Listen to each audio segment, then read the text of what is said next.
அவர் மன்சூர் பேசுவார், வாடா வா கப்பா மாவன, நீ தான் கேப்டன் பிரபாகரனா, பச்சை புள்ளைய பட்டாம்பூச்சி பிடிக்க ஆசைப்பட்ட மாதிரி புதுசா வந்த போலீஸ் ஆபீசரா, விட்டு ஒன்று துண்டு ரெண்டுன்னு போட்டுட்டு போயிட்டே இருப்பேன், தெரியுமா உனக்கு?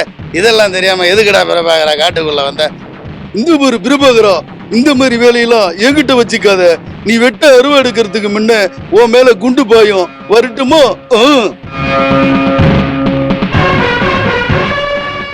டிஎம்கே ஏடிஎம்கே என்ற ஒரு வார்த்தை மட்டும் தான் காது குளிர கேட்டுனுக்கிறோம். அதுல எதுவும் பலன் இருக்கா பலன் இல்லையான்னு என்னால சொல்ல முடியாது. இன்னைக்கு 10 தலைமுறை 20 தலைமுறை சொத்தை சேர்த்து வச்சுருக்கிறானுங்கம்மா. இன்னைக்கு தண்ணியில மிதக்குறாங்க ஜனங்க. நீ யாருக்கு என்ன பண்ணீங்க? அண்ணன் என்ன விரும்புவாங்கன்னா, நாங்க என்ன சாப்பிட்றோமோ அதை தான் அவரு சாப்பிடுவாரு. அவரு சாப்பிட்றதான் எங்களையும் சாப்பிட வைப்பாரு. இப்படி ஒரு மனிதர். வாழ்க தமிழ், வளர்கலை, என் கலை தாய்க்கு முதல் காணிக்க. நான் உங்கள் நடிகர் எழிராஜ். நிறையா மூவியில் சீரியலில் நிறையா பார்த்துருப்பீங்கன்னு. கேப்டன் ஐயா மாதிரி ஒரு மிகப்பெரிய ஒரு மனிதரை யாரும் பார்த்துருக்க முடியாது. அது ஒரு மனித தெய்வம். அவங்க சாலிகிராமத்தில் இருக்கிற பக்கத்து ஸ்ட்ரீட்டில் தான் நான் இருக்கேன். நான் சின்ன வயசுலேருந்து இவரோட தீவிர ஃபேன். நான் என்னுடைய நண்பர் ஒருத்தர் கேப்டன் ராஜ், அரியலூர், எனக்கு தொழுதூர், திருச்சி பக்கத்தில். இருந்தாலும் இந்த ஃபேமிலி நம்ம ஃபேமிலி மாதிரி நாங்கள் அங்கே ஒண்டி பழகியிருக்கோம், இருந்திருக்கோம்.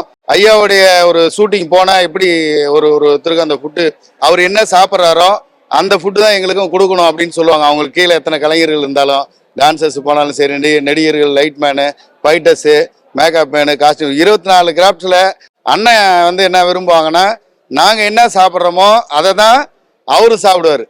அவரு சாப்பிட்றதான் எங்களையும் சாப்பிட வைப்பார். இப்படி ஒரு மனிதர். இப்போ இடையில உடம்பு சரியில்லைன்னொடனே நான் அழுது, நான் அன்னைக்கு வீட்டாண்ட போனால் வீட்டில் இல்லை, ஹாஸ்பிட்டலையும் அந்த நேரம் யாரையும் எங்களை பார்க்க முடியல, சூழ்நிலை அந்த மாதிரி. அப்படி இருக்க சூழ்நிலை பார்க்க முடியலனால வந்துட்டோம் எல்லாரும், போயிட்டு வீட்டில் ஃபேமிலியோடையும் போயிருந்தோம்.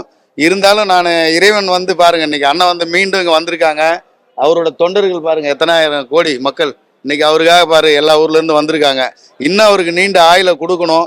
அந்த மனிதன் இருந்திருந்தா இன்னைக்கு இன்னும் எனர்ஜியாக அவர் இந்த மீண்டும் நம்மளுடைய இந்த அரசியல் வாழ்க்கையில் அவங்க ஜெயிச்சு வந்தாங்கன்னா, நம்மளுடைய சினிமா மக்களுக்கு மட்டும் இல்லை, பொதுமக்கள் ஆகிய மக்களுக்கும் நிறைய நன்மையை பண்ண அவங்க காத்துட்டு இருக்காங்க. அவங்க பிள்ளைங்களும் அந்த நல்ல எண்ணத்தோட இருக்காங்க. அவருடைய ஒரு மீட்டிங்கில் பேசுறதை பார்க்கும்போது எனக்கு நிறைய வாட்டி அழுக வரும். அவரோட பிறந்த நாளுக்கு ஒவ்வொரு வாட்டியும் நாங்கள் போய் மீட் பண்ணுவோம். இந்த வாட்டி அந்த மனிதரை நான் அவர் வீட்டாண்ட போய் உடம்பு சரியில்லைனோடனே அழுதுட்டு ஹாஸ்பிட்டலுக்கு போனோம். சப்போஸ் அங்கே பார்க்க முடியல. இன்னைக்கு அவர் வரமாட்டாரு ஏதோ சொன்னாங்க. ஆனால் இன்னைக்கு வந்துட்டார் சிங்கம் மாதிரி உக்காந்துருக்காங்க. இன்னைக்கு எல்லாரும் நம்ம குடும்பத்தோட எல்லாரும் பார்க்குறாங்க. இதுவே போதும். இன்னும் பல வெற்றியை அவர் சந்திக்கணும், மக்கள் முன்னாடி இருக்கணும்னு என்னோட. என்னன்னா, மனைவி அமைவதெல்லாம் இறைவன் கொடுத்த வரமாங்க. அவரே நிறைய வாட்டி அந்நியாரை பற்றி சொல்லியிருக்காரு. எனக்கு மனைவி அமைவதெல்லாம் இறைவன் கொடுத்த வரம், எனக்கு அப்புறம் இவங்க தான் என் பிள்ளைங்க தான் அப்படின்னு நிறைய வாட்டி பதிவு பண்ணியிருக்காங்க. அவர் நிறைய வாட்டி சந்தோஷமா இருந்தாலும் துக்கமா இருந்தாலும் அந்நியார்கிட்ட பகிர்ந்துக்குவாங்க. அந்த உண்மையிலேயே அது ஒரு தரமான விஷயம்தான். அது நல்லதுதான், தப்பு கிடையாது. உண்மையிலேயே இது இன்னைக்கு எனக்கு 48 வயசு ஆச்சு. நான் பிறந்து வளர்ந்ததுலேருந்து டிஎம்கே ஏடிஎம்கே என்ற ஒரு வார்த்தை மட்டும் தான் காது குளிர கேட்டுனுக்கிறோம். அதுல எதுவும் பலன் இருக்கா பலன் இல்லையான்னு என்னால் சொல்ல முடியாது. நம்ம யாரையும் எது குறை சொல்றது இல்லை. காலங்கள் அந்த மாதிரி போகுது. மக்கள் ஆனால் அது கரெக்டான சவுக்கடி மாதிரி ஒரு விஷயத்த பண்ணுவாங்க. அதனால இவங்க 3வதா ஒரு அணி, இவர் அப்பயே வந்திருக்க வேண்டியது. கால சூழ்நிலை. அண்ணன் இப்போ அண்ணனால வெளியில நடமாட முடியலனாலும் அவர் இருக்காரு அப்படின்றது மக்களுக்கு இப்போ தெரிஞ்சிச்சு இல்லையா? அந்நியார் அந்த பொறுப்பு வர்றது எங்களுக்கு மனமார்ந்த சந்தோஷம். முழு மனதோட ஏத்துக்கிறோம். அந்த அம்மா வந்தாலும் கண்டிப்பா நல்லதுதான் பண்ணுவாங்க. ஒரு குடும்பத்துல பாத்தீங்கன்னா கலைஞர் ஐயா, கலைஞர் ஸ்டாலின், ஸ்டாலினுக்கு அப்புறம் உதயநிதிக்கு அப்புறம் இன்னொருத்த வராங்க. அதே மாதிரி இவங்க ஃபேமிலியில இப்போ 2 பிள்ளைங்க இருக்கு. இப்போ அந்த அம்மா இருக்காங்க. அதுக்கு பிறகு அவங்க முழு மூச்சா நான் உங்களுக்கு ஈடுபாடு பட்டு செய்யறேன் அப்படின்னு சொல்லி விரும்புறத நம்ம மனமாற ஏத்துக்கலாமே. இப்போ ஏன்னா அவர் இருக்கிறவங்க இல்லாதவங்க இல்லாம ஒரு நேரம் சினிமாவில் பாண்டி பஜார்ல நான் 48 வருஷம் ஆச்சு. 96ல் வந்தேன் நான் சினிமா லைனுக்கு. அப்போ வரும்போது பாண்டி பஜார்ல அப்பவே நாங்க அவரோட ஆபீஸ்ல போய் சாப்பிட்டுருக்கோம். அந்த சின்ன கவுண்டர்ல ஒரு டைலாக் அவங்க பேசுவாங்க இல்லையா, என்னடா நீதி நேர்மை நியாயம்னு பேசிக்கிட்டு இருக்கு, இந்த துண்டு எடுத்து தோல்ல போட்டா கோயிலுக்கு போறன்னு அர்த்தம், இதய துண்டு எடுத்து இடுப்புல கட்டினா சண்டைக்கு போறன்னு அர்த்தம், வரட்டுமோ?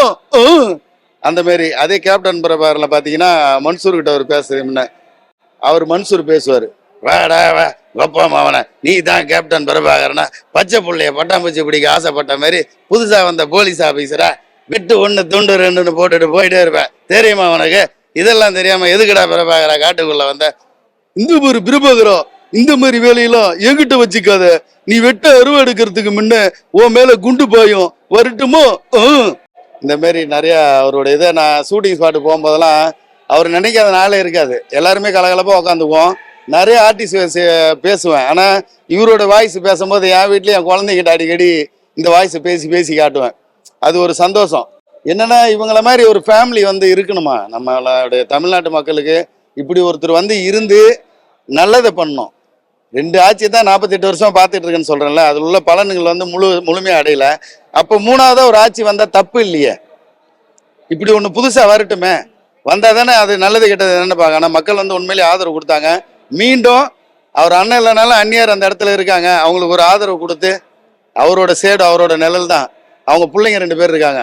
எப்படி நம்ம மக்களுக்கு செய்யணும். ஒரு மீட்டிங்கில் அவர் பேசும்போது அழுதுட்டேம்மா நான். உண்மையிலே அவர் எனக்கு பிறந்தது என்னவோ ஆண்டவன் புண்ணியமோ கடவுள் புண்ணியமோ, எனக்கு 2 பசங்க, அவன் எப்படியாவது பொழைச்சிக்குவான், என் மக்களை பார்க்குறேன் அப்படின்னு சொல்லி ஒரு மீட்டிங்கில் பேசினார்.